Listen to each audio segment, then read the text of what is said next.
Hello, welcome to another episode of This, That, the Other. And I wanted to talk about the various denominations of U.S. notes that have existed over the years.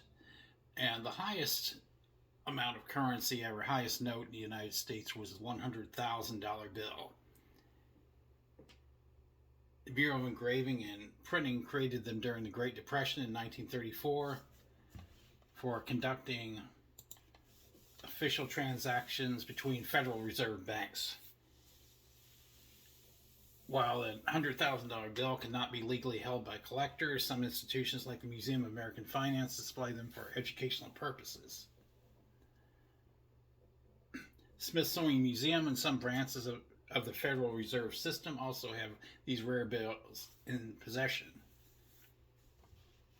So these were not actually ever circulated by the public. They were basically just used for conducting transactions between the Federal Reserve banks, and they were only made in 1934. So no, public never actually had possession of one. Woodrow Wilson was on that $100,000 bill, and it was only printed in 1934.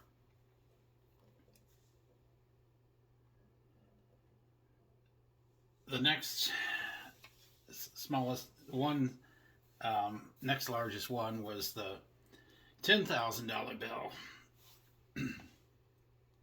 Bill was first printed in 1918 and was part of the 1969 purge of large currencies. Like its counterpart, only a few hundred authenticated samples survive. Salmon P. Chase was on the $10,000 bill. He may be the most accomplished politician in our nation's history, never to have served as president.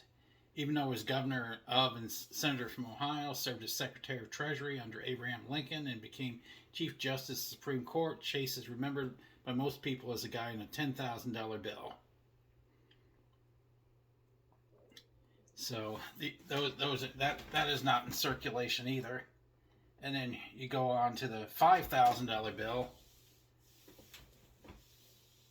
and President Nixon ordered that the bills were recalled in 1969 due to fear of criminals using them for money laundering activities.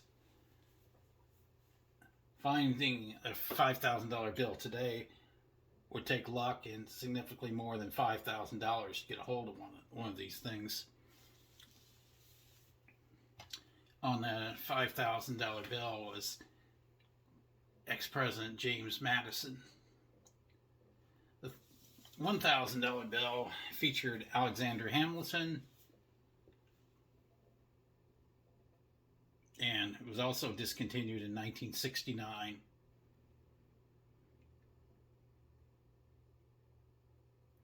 So that would maybe another one that would be hard to get a hold of. From what I was reading, the 10,000, the bills from the $500 to $10,000 bills could still legally be circulated, but very hard to find.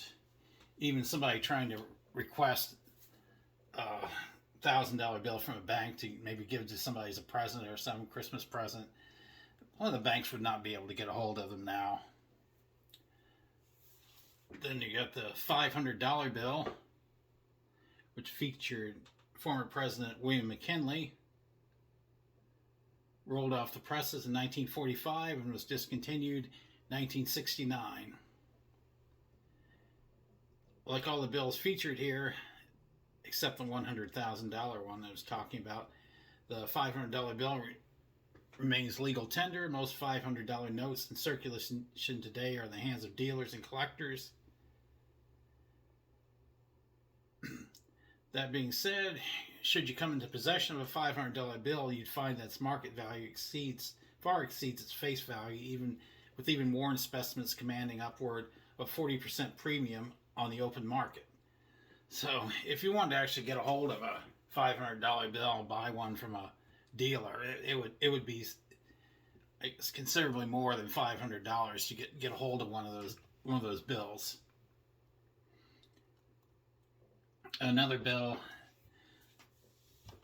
came back in 1976 for the bicentennial was the $2 bill. They were printed in 1862.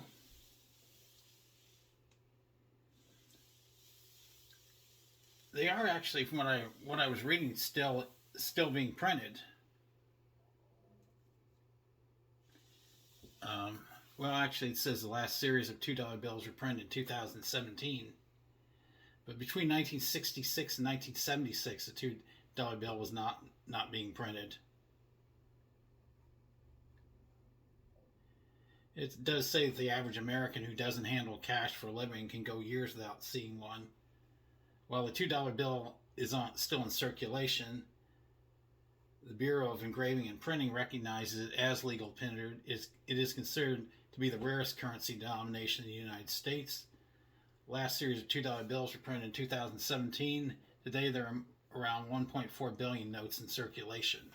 So I started working in 1979. I worked in a movie theater behind a concession stand, and I worked jobs where I've handled money for years, and I have never run across a U.S. note bigger than a $100 bill ever in my life. I've never run across a $500 bill or $1,000 bill. I once ran across a $500 traveler's check, just once, American Express traveler's check, but that is it. But never run across that $500 bill. So it's kind of interesting to see a picture of what the bill looks like. They didn't have any pictures of the reverse sides of these bills, just the front. But it is pretty cool looking, the $500 Federal Reserve note. It used to say on the bills, "We'll pay to the bearer on demand," and that's what I was able to find out on the old U.S. notes that are no longer in circulation. And with that being said, I'm still looking for ideas on shows to do in the future. I do show based on preserving history, mainly obscure aspects of history. And like, subscribe, share. As always, thanks for watching.